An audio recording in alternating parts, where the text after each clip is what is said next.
पांडुरंग दिवेकर बाबा या सर्व संतांनी आपल्याला हे ज्ञान दिलेलं आहे. आणि ते ज्ञान राजविद्या, राजगुह्य योग. राजविद्या म्हणजे राजा जसा प्रजेवर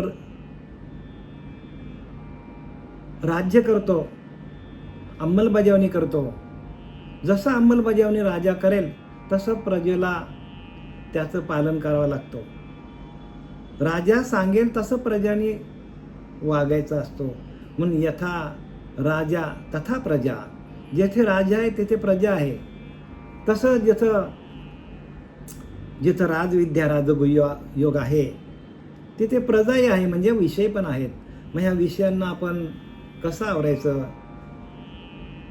आणि त्या विषयांना आपल्या आटोक्यात ठेवून आपण त्या परमात्म तत्वापर्यंत कसं पोचायचं, याच्यासाठी राजविद्या आणि राजगुह्य योग. राजविद्या आणि राजगुह्य आणि तो योग आहे. आणि त्या योगातून आपल्याला, योगाच्या द्वारे आपल्याला ते गुह्य ज्ञानापर्यंत जाता येतो.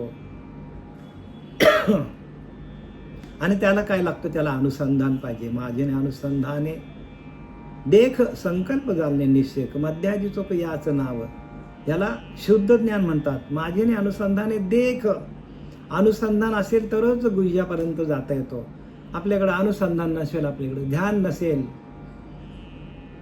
आपल्याकडे अजपा नसेल तर आपल्याला गुह्यापर्यंत पोहोचता येणार नाही. आणि ते आपल्याला प्रत्येक ठिकाणी समर्थ रामदासांनी,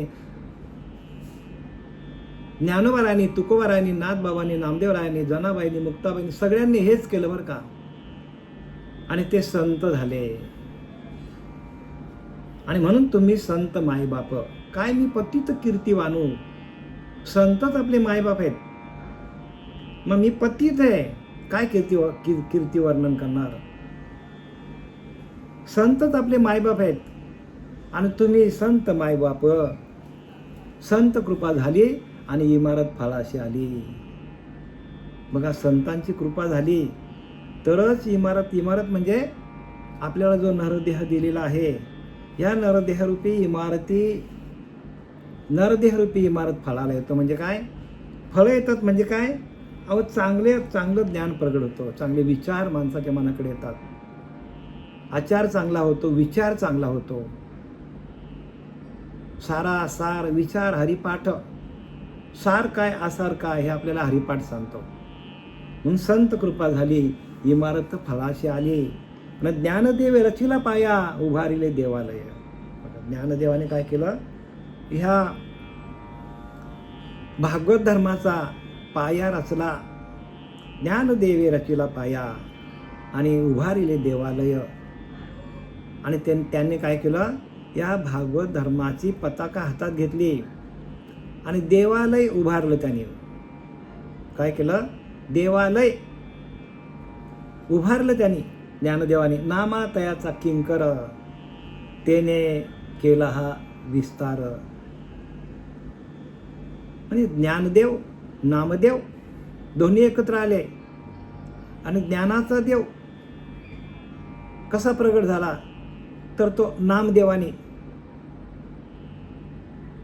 नामदेवाने त्याला प्रगट केला. नामदेव म्हणजे आपल्याला दिलेलं, श्री गुरुने जे नाम दिलेलं आहे त्या नामाच्या माध्यमातून आपल्याला ज्ञानदेव प्रगट होतो.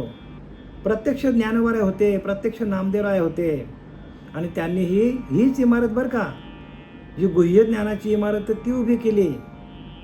आणि ते गुह्याकडे कोणी वळत नाही, कारण तर कळत नाही तर वळणार कसं. कळलं तर वळणार ना. आर्यात नाही तर पोऱ्यात येणार कुठनं, पोटात नाही तर ओठात येणार कुठनं. हे गुह्य ज्ञान आहे. म्हणून ज्ञान नामातयाचा किंकर त्याने केला हा विस्तार. नामदेवरायांनी काय केलं, संपूर्ण पंजाबपर्यंत गेले. फिरता फिरता पंजाबपर्यंत गेले. आणि पंजाबमध्ये पंजाबी लोकांच्या त्या ग्रंथामध्ये या नामदेवरायांच्या काहीतरी 55 का 56 ओव्या आहेत. बघा, विचार करा, पंजाबपर्यंत त्यांनी या नामाचा प्रचार केला. बरेचसे शिष्य तयार केले पंजाबात जाऊन त्याने. आणि असा नामदेव राया आणि जनार्दन एकनाथ खांब दिला भागवत. आणि जनार्दन आणि एकनाथाने काय केलं, त्या भागवताला काय केलं, खांब दिला भागवत. म्हणजे भागवत धर्म काय आहे, तो जनार्दन आणि एकनाथ म्हणजे जनार्दन स्वामी नाथांचे गुरु, त्यांनी काय केलं, खांब दिला. आणि तुका झाला असे कळस. आणि तुकाराम महाराजांनी काय केलं, कळस रचला त्याच्यावर. या भागवत धर्माच्या त्या 4 खांबांवर तुकोबारांनी कळस उभा केला. आणि भजन करा सावकाश. कशात न होणार आहे, भजन करा सावकाश. तर जर आपण भजन केला तरच आपल्याला हे ज्ञान कळेल. भजन केलं नाही तर आपल्याला हे ज्ञान कळलं. भजन म्हणजे काय, देख मनुष्य जात सकळ स्वभावताचं भजन शिरा. स्वभावताच आपलं भजन चालू आहे, आपल्या आजोबा चालू आहे स्वभावताच. आणि त्या भजनाकडे सातत्याने लक्ष ठेवून आपल्याला ते ज्ञान प्रगट होतं. भजन म्हणजे काय, आपल्या द्वैतातलं भजन नाही बरं का, जे आपण टाळ घेऊन पिटतो, टाळ पिटत जातो, मृदुंग वाजवतो, तो भजन नाही सांगितला.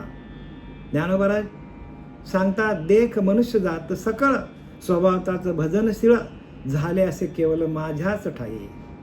झाले असे केवळ माझ्याच ठाई. बघा, परिज्ञाने विन नाशिले. तो ज्ञान नाही तर माणसाचा नाश होतो. आणि तो भजन आपल्या हातात यायला पाहिजे. आणि त्या भजनाच्या माध्यमातून संपूर्ण ग्रंथांचा उलगडा होतो. ते भजन आपल्या हातात नसेल तर आपल्याला आत्मज्ञान होणार नाही. मंत्रांनी नाही बरं का, मंत्रांनी भजन चालू होत नाही. मंत्रांनी ते ज्ञान होत नाही, गुह्य ज्ञान. त्यासाठी त्याला भजनच लागतो.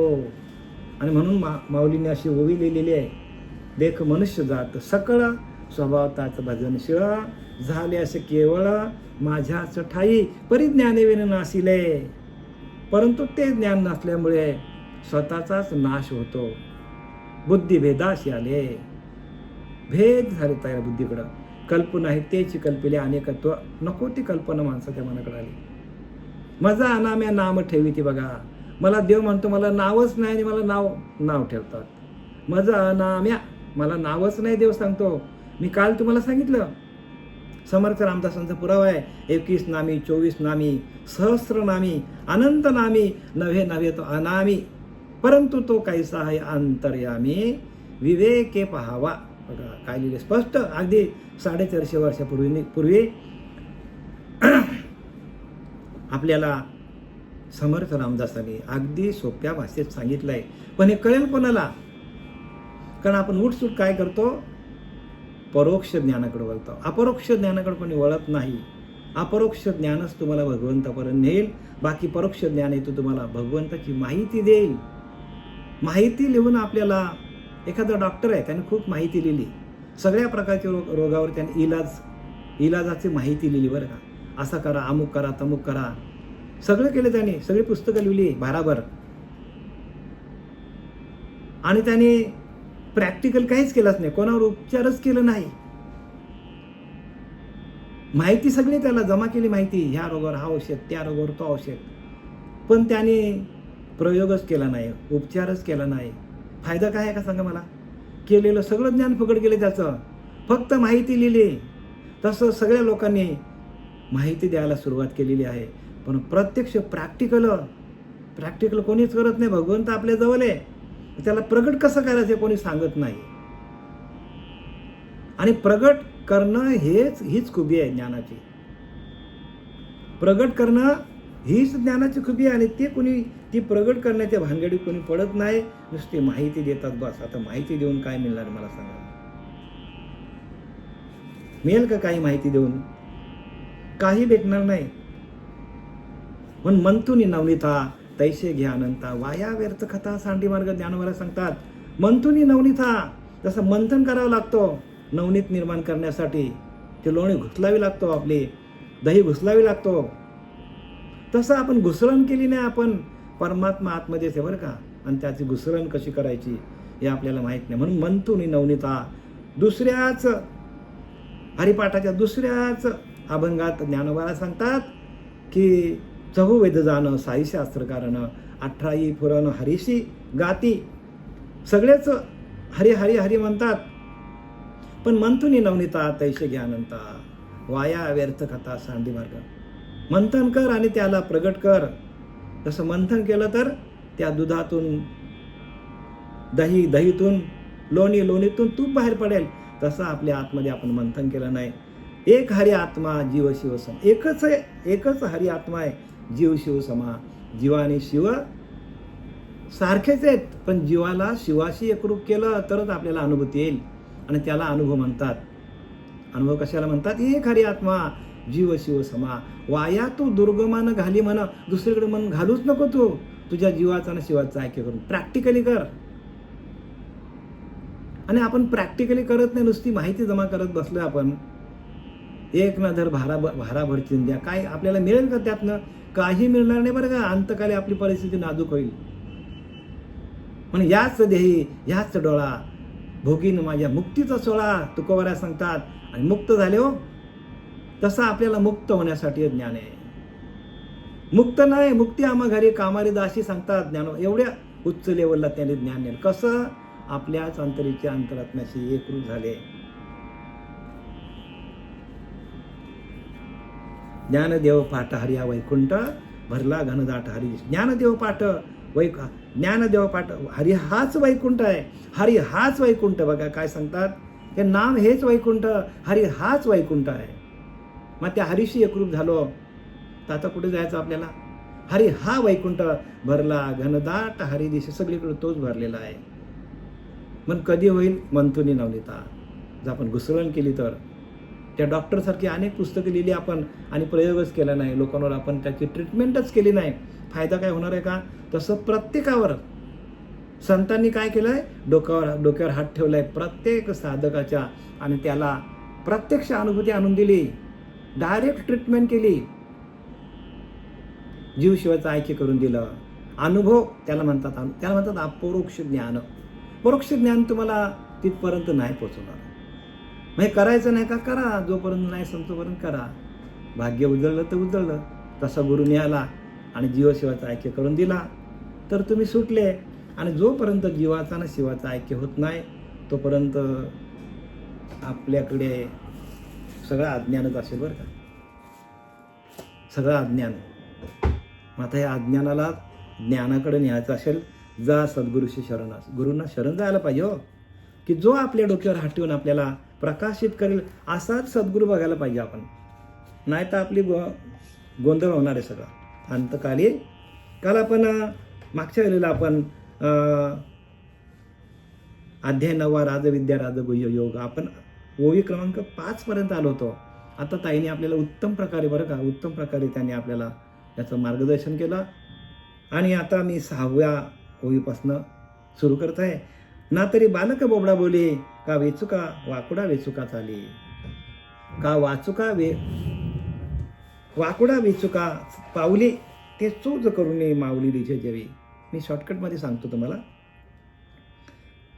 ना तरी बालक बोबडा बोले म्हणजे एखादा लहान मुले बघा कसं चालतो, वाकडा तिकडं चालतो, बोबडा बोलतो. आणि ते जो मग काय करतो, आई त्याचं कौतुक करते. वाकडा तिकडं चालला, बोबडा बोलला, पडला, उठला, परत पडला. मग काय वाटतं आईला, कसं कौतुक वाटतं, अरे बापरे. आणि प्रत्येक आईला ह्याचं कौतुक वाटतं बरं का बालकाचं. जेवढ्या आया माया आहेत तेवढ्या सगळ्यांना बालकाचंच कौतुक वाटतं. कोणाचं कौतुक वाटतं? आणि आनंद वाटतं. नुसतं कौतुक करून नाही तर त्यांना आनंद पण वाटतं. नुसतं कौतुक करत नाही, त्या कौतुकातून त्यांना आनंद पण वाटतो. अरे बापरे, वाकडा चालतो, बोबडा बोलतो. आणि त्यात आईला आनंद होतो. तेही तुम्हा संतांचा पडी यावं, कैसे नाही तरी आम्हावरी हो या बहुवा वालुकिया ज्या हो सलगी करीत. त्याचप्रमाणे तुम्ही संत जनांची प्राप्ती कोणत्या तरी रीतीने मधुर व्हावी. काय सांगतात? मी एक बालक आहे, बालकाप्रमाणे बोलतो चालतो, तशी संतांची कृपा माझ्यावर व्हावी. मी पण तसाच वाकडा आहे, वाकडा चालतो, बोबडा बोलतो. माझ्याकडे पण तेवढं ज्ञान नाही. म्हणजे ज्ञानोबऱ्या एकदम खालच्या पातळीवर आले. कोणासाठी? तुमच्या आमच्यासाठी आले. आणि संतांना, तुम्ही संत मायबाप बरं का, तुम्हीच संतात. ज्यांना ज्यांना अनुग्रह दिलेला आहे, प्रबोधाचं चिंतन दिलेलं आहे, त्यांनी म्हणजे तेची संत ज्यांचा हेत विठ्ठली, ज्यांचा अखंड विठ्ठलाचं नामस्मरण चालू झालेलं आहे, विठ्ठल विठ्ठल विठ्ठल विठ्ठल, ते संत. आणि अशा संतांपुढे सलगी करतो ज्ञानोबराया. म्हणून काय सांगतात की संत जनांची प्रीती कोणत्या तरी रीतीने मजूर व्हावी, माझ्यावर संतांची कृपा व्हायला पाहिजे. मग संत कृपा झाली आणि इमारत फलाशी आली. इमारत फलाला येतो आणि त्या ज्ञानोबरायावर संतांची कृपा झाली, निवृत्तीनाथांची कृपा झाली. आणि मग त्यांनी काय केलं, ही संपूर्ण इमारत त्यांनी काय केली, उभारली. संपूर्ण या भगवत वारकरी संप्रदायाचं आद्य प्रधान जे असेल, जे सुरू केलं वारकरी संप्रदाय, ते ज्ञानोबरायांनी प्रत्यक्ष केलं बरं का. त्याच्यानंतर सगळे आलेले आहेत.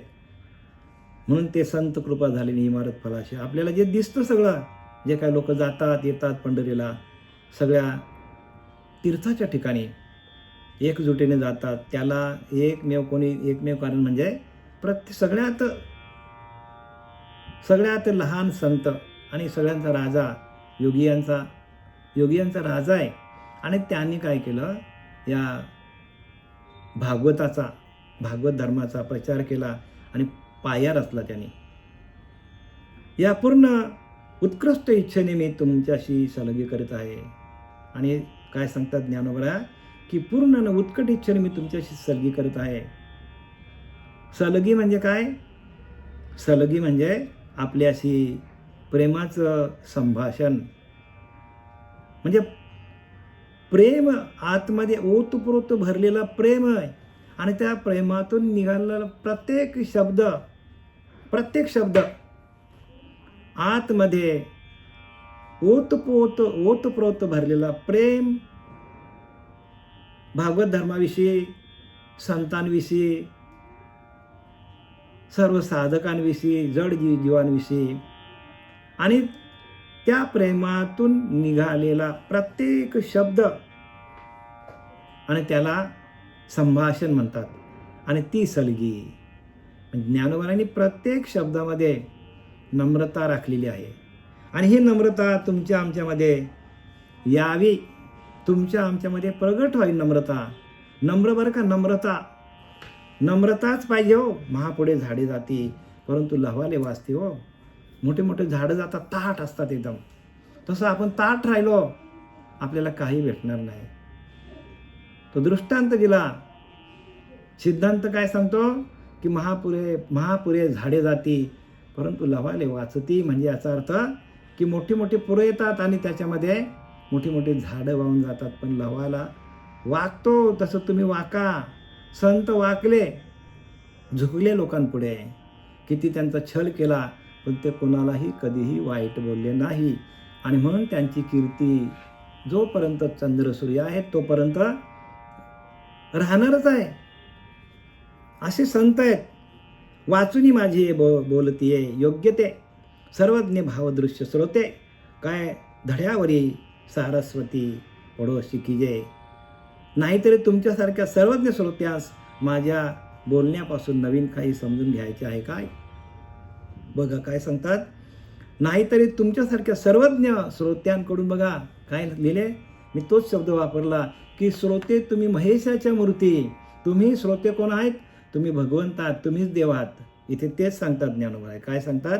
नाहीतरी तुमच्यासारख्या सर्वज्ञ श्रोत्यांचं म्हणजे श्रोते तुम्ही सर्वज्ञ आहात. आता जे तुम्ही ऐकता ते तुम्ही सर्वज्ञ आहेत. सर्वज्ञ म्हणजे सर्व ज्ञान तुमच्याकडे आहे. मग सर्वज्ञ असून तुम्हाला हे कळत का नाही?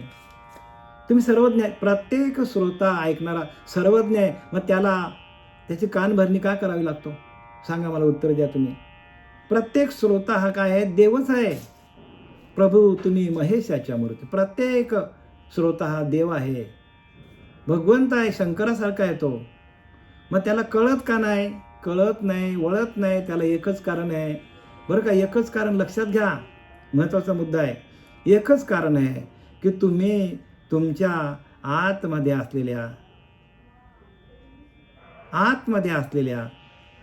त्या आत्मदेवाचं भजन तुम्ही करत नाही. म्हणून तुम्हाला हे कळत नाही. मग कधी कळेल? कधी कळेल तुम्हाला? आत्मलाभासारखे गोमटे काहीच न देखे, भोग विषय हरके जण ज्ञानवर 12व्या अध्यायामध्ये सांगतात, भक्तियोगमध्ये सांगतात, आत्मलाभासारखे गोमटे काहीच न देखे. सगळ्यात मोठा काय आहे? आत्मलाभ आहे. आणि आत्मा हाच आपला ईश्वर आहे आणि त्याचा लाभ आपल्याला व्हायला, त्याचं लाभ आपल्याला झालं की आपण सुटलो गा. एवढं सोपं परमार्थ आहे, पण कळत का नाही? सांगणारे नाही, सांगणारे बरोबर नाही. ज्याने त्याने बघा, ज्याने त्याने घ्या, प्रचिती घ्या, अनुभव घ्या. समर्थ रामदास सांगतात, ऐका प्रचितीची लक्षणे, प्रचित पाहतील ते शहाणे, प्रचिती विन दैन्यवाने. प्रचिती नाही आली दैन्यवानी अवस्था आहे. बघा, प्रचिती आली का तुम्हाला? ऐका प्रचितीची लक्षणे, प्रचित पाहतील ती शहाणे. तुम्हाला प्रचिती यायला पाहिजे. भगवंताच्या नामस्मरण करता करता भगवंताचा आत्मसाक्षात्कार व्हायला पाहिजे. आत्मसाक्षात्कार शब्द काय? आत्मसाक्षात्कार म्हणजे काय? आत्म्याचा साक्षात्कार होतो. कारण भगवंत निर्गुण आहे, निराकार आहे. आकाराचं साक्षात्कार झालं तरी त्याचा फायदा काही होणार नाही.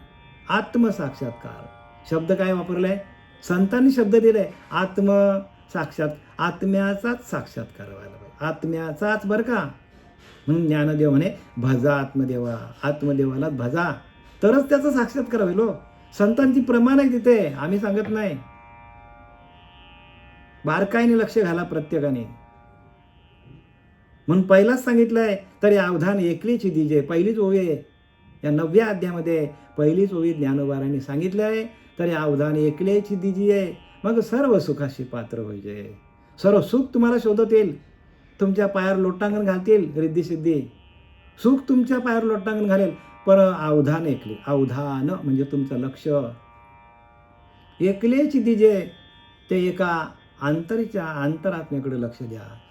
एकले तो एकटाच आहे, तो एकलाच सर्व घटी, खरी भिन्न भिन्न राहते. तेने विन पर्ण न हले. काय सांगितलंय? आता वंदू सकळ करता, सगळ्यांचा करता एकच आहे, तो आत्माराम आहे.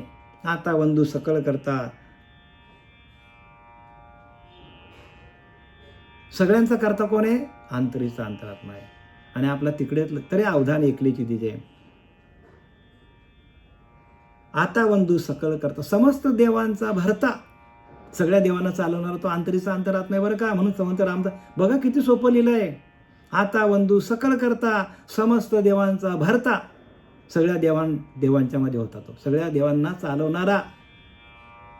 त्याचे भजनी प्रवर्तता कोणी एक, त्याचं भजन कोणी करत नाही, एखादाच करतो सांगतात समर्थ रामदास.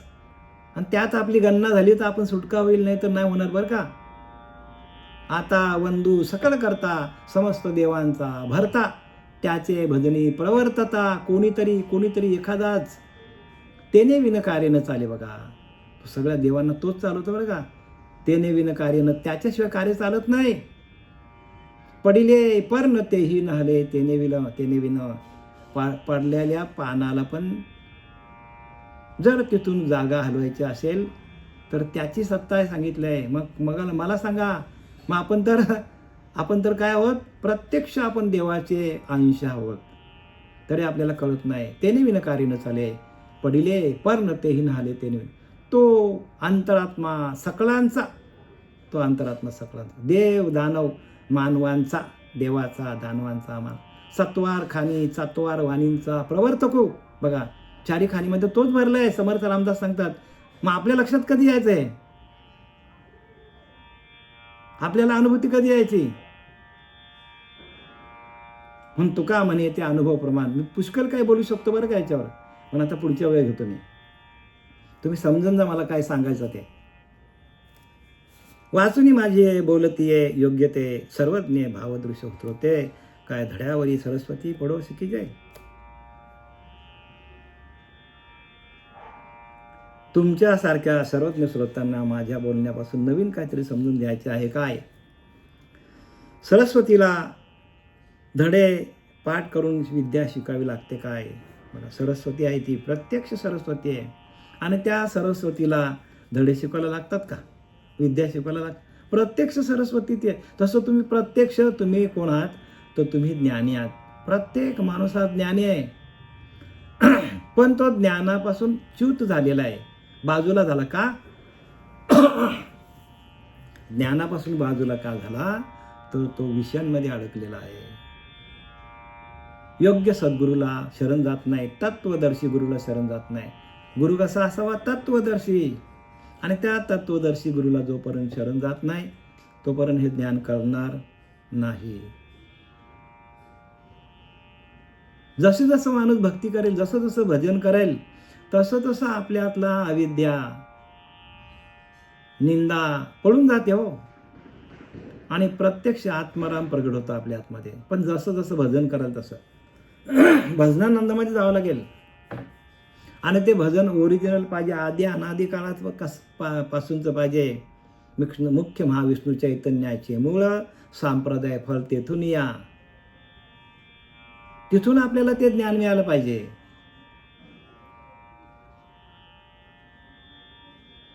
त्या निर्गुण निराकाराने हंसाचं रूप घेतलं. हंसाने ब्रह्माला सांगितलं, ब्रह्माने आत्रीने दत्त, नारायण, लक्ष्मण, बलभीम, सखानंद, शांतामाई, बंडबाबा, केरबाबा, श्रीपाद बाबा, रामदास बाबा, नारायण बाबा, नाना बाबा, पांडुरंग, दिवेकर बाबा, हे सगळे जे संत या मालिकेतले आहेत. आणि त्या मालिकेतल्या प्रत्येक त्या महात्म्याला त्या नामाचा स्पर्श आहे, आणि तोच स्पर्श आपल्यापर्यंत येतो. आपल्यापर्यंत बरं का, आधी अनादी काळापासूनच हे नाम आहे, आणि त्या नामाचा स्पर्श आपल्याला झाला तरच आपल्याला दिव्य दृष्टी प्राप्त होतो. म्हणून कलियुगी उद्धार हरीच्या नामातून उद्धार होतो, नावातून नाही बरं का. नाव बरीच राम नावाची बरीच लोक आहेत, कृष्ण नावाची बरीच लोक आहेत, पण नाव नाही, नाम पाहिजे. आणि त्या नामातून प्रत्येक जडजीवाचा उद्धार होतो. म्हणून कलियुगी उद्धार हरीच्या नामातून सरस्वती पुत्राला धडे पाठ करून विद्या शिकावी लागते काय. तर तुम्हाला ती सरस्वती भगवंताने तुमच्याकडे दिलेलीच आहे, संतांकडे आहे. सरस्वतीचे पुत्र आहेत संत, आणि तुम्ही कोण आहेत, तुम्ही पण तेच आहेत. तुम्ही संत माई बाप, तुम्हीच आहात होते, तुम्हीच आहात ते.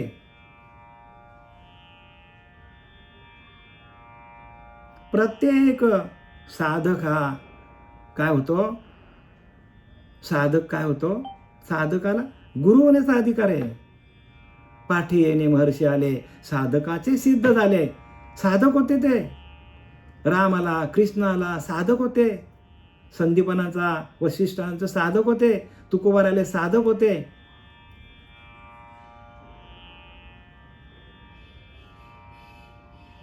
बाबाजी चैतन्य आले आणि त्यांनी काय केलं, डोक्यावर हात ठेवला आणि सिद्ध बनवलं. साधकाचा सिद्ध होतो. पाठी येणे महर्षी आले, साधकाचे सिद्ध झाले. बघा आता तुम्ही साधक नसला तर मग सगळं बाधक आहे ना. साधक व्हा ना, साधक व्हायला पाहिजे. जोपर्यंत आपल्याला साधक होत नाही आपण, आणि साधक व्हायला जे काय अटी असतात त्या जाचक अटी आहेत बरं का. जाचक अटी म्हणजे काय की तुम्ही तामशार खायचं नाही, तुळशी माल गळ्यात घालायची, हे तुम्हाला मुख्य अटी आहेत. तुळशी माल गळा, गोपीचंद टिळा, आणि हृदयी कळवळा वैष्णवांचा. वैष्णव पंथात जायला पाहिजे. बरं हे सांप्रदायिक ज्ञान आहे बरं का आता. आणि त्या संप्रदायातून आम्हाला ही आत्मप्रचिती आली. गुरुप्रचिती, आत्मप्रचिती आणि शास्त्रप्रचिती या तिन्ही एकवटल्या जेथे तेथे ज्ञान आहे हो. गुरुप्रचिती, गुरुने सांगितली ती प्रचिती. आत्मप्रचिती, आत्म्याचं ध्यान केलं, आत्म्याची प्रचिती आली. आणि शास्त्रामध्ये लिहिलंय तोच आम्हाला आत्मप्रचिती आली. ते तसाच गुरु सांगता आम्हाला.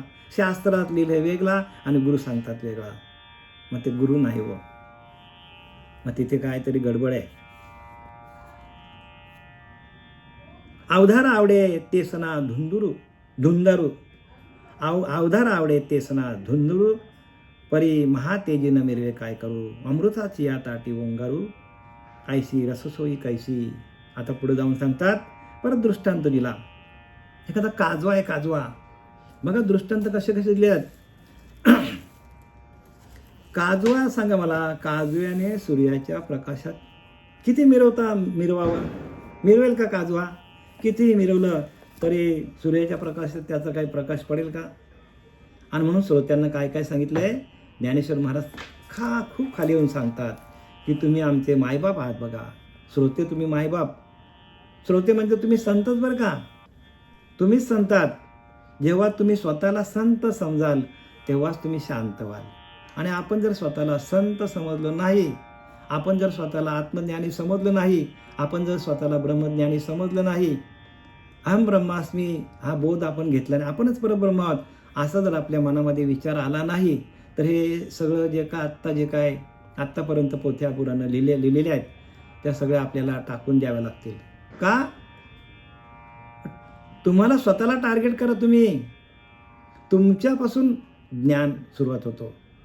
बाहेर तुम्ही शोधायला लागले तर ज्ञान नाही बरं का, ज्ञान तुमच्यापासून सुरुवात आहे. तुम्ही स्वतःलाच तुम्ही जर देव समजलात, अहम ब्रह्मास्मी आपणच परब्रह्म आहोत, तरच हे ज्ञान तुमच्या लक्षात येईल. आणि तुम्ही म्हणाल देव देवळात आहे, देव देव्हाऱ्यात आहे, मग हे ज्ञान आपल्याला होणार नाही.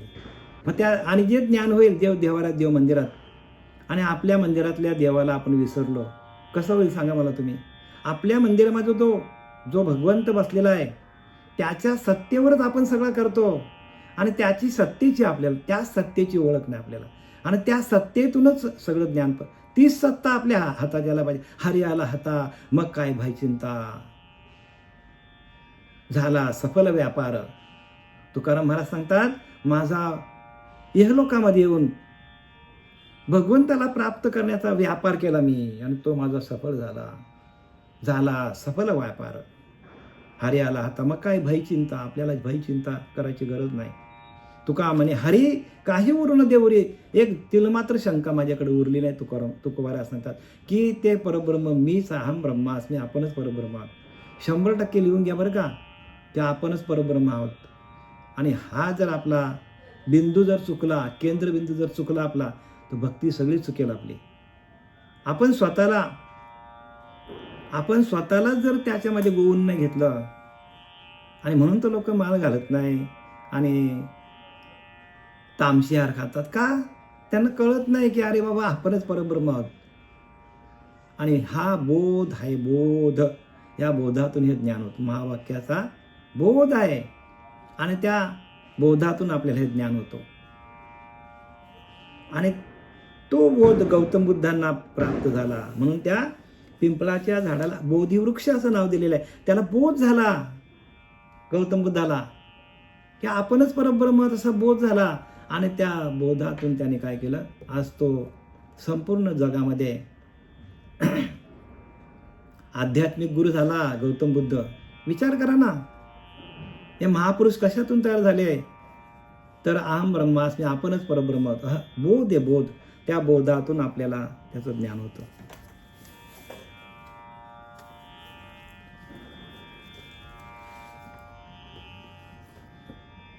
पहा की काजवा कितीही मोठा असला तरी सूर्यप्रकाशापुढे त्याचे तेज काय आहे का? तेच त्याचं नाही. तसेच अमृतरूप ताटात वाढण्याजोगी पाक निष्पत्ती कोणती आहे? म्हणजे मला सांगा, अमृतरूप ताट म्हणजे अमृताच्या ताटामध्ये अजून काही जीवन वाढता येईल का आपल्याला? सांगा. अमृतच आहे तो, त्याच्यामध्ये सगळं आला.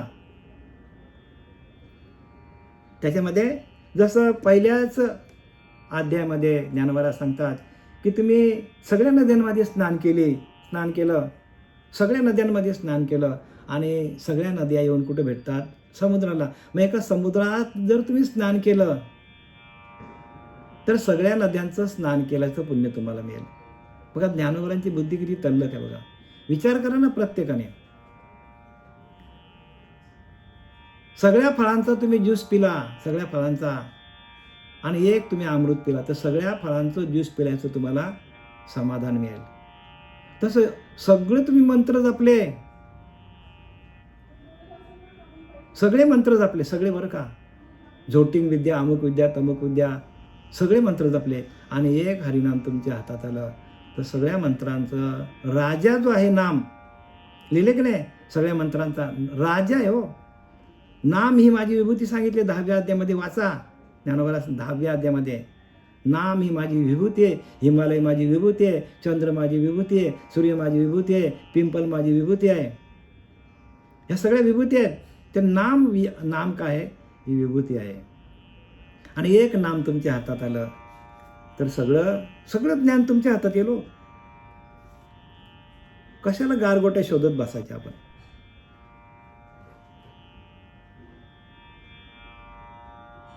तसेच अमृतरूप ताटांत वाढण्याजोगी पाक निष्पत्ती कोणती आहे? आता अमृत अगोदर वाढलंय, आता त्याच्या पुढे काय वाढणार? अमृतच वाढलेलं, आता पुढे काय वाढणार? आणि पुढे सांगतात, अहो हिम करासी विंजणे की नादा पुढे ऐकवणे, लेणे अशी लेणे हे काही आथे. हिम करासी विंजणे म्हणजे ज्याचे किरण शीतल आहे असा चंद्र, त्या चंद्राला वारा घालत बसलो आपण. गरज आहे का चंद्राला वारा घालायची? म्हणजे थोडक्यात सांगायचं काय त्यांना की प्रभू तुम्ही महेशाच्या मूर्ती. म्हणजे आपणच प्रत्येक संत, प्रत्येक साधक हा काय आहे? तर प्रत्येक साधक हा देवाचाच अवतार, देवच आहे. देवाचा अवतार आणि देव वेगळा आहे का? देवाचा अंश आणि देव वेगळा आहे का? एकच आहे ना हो. झाडाची पानं, झाड आणि झाडाची फुलं वेगळे आहेत का? झाड आणि झाडाची फळं वेगळे आहेत का? तसं देव आणि आपण वेगळे आहोत का? देव आणि देवाचा अंश वेगळे आहे का? अजिबातच वेगळे नाही. पण आपणच बाजूला निघालोय. आपल्याला अंश मात्र आपण देवाचे आहोत. पण आपण देवच आहोत का? आपण त्या व्यापक परब्रह्म तत्वाला विसरलो म्हणून आपण वेगळं झालो. आपण वेगळे का झालोय? त्या व्यापकतेला आपण विसरलोय. आपण व्यापक, प्रत्येक माणूस व्यापक आहे.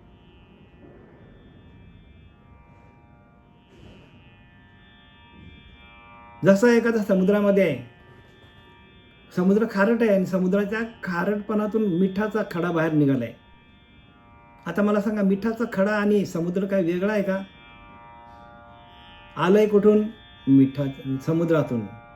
मिठाचा खडा कुठून तयार झाला? समुद्राच्या पाण्यातून तयार झालाय. पण तो खडा झाल्यामुळे वेगळा झाला.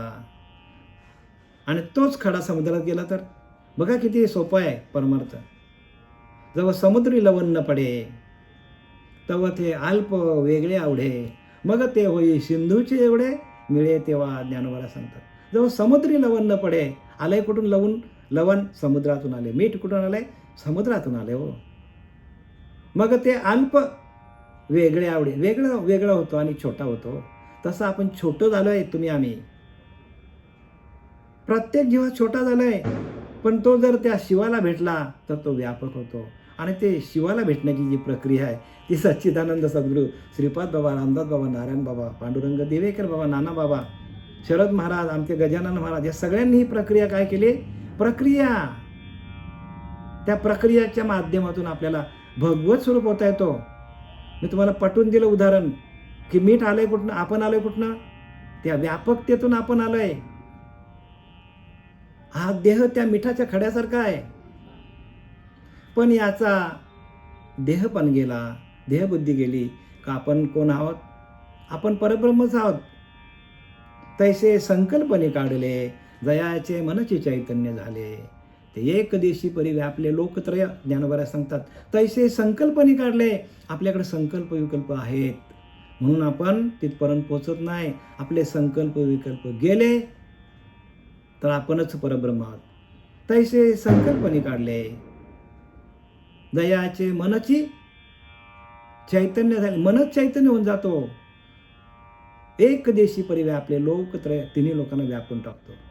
मनाचा मन पण गेला, मन उन्मनी अवस्थेला गेलो तर आपल्याला त्या परब्रह्माची प्राप्ती होते. ताबडतोब ह्याच देहामध्ये असताना आपल्याला भगवत स्वरूप होता येतो. ह्याच देहामध्ये असताना संत जिवंतपणे असतानाच देवरूप झाले.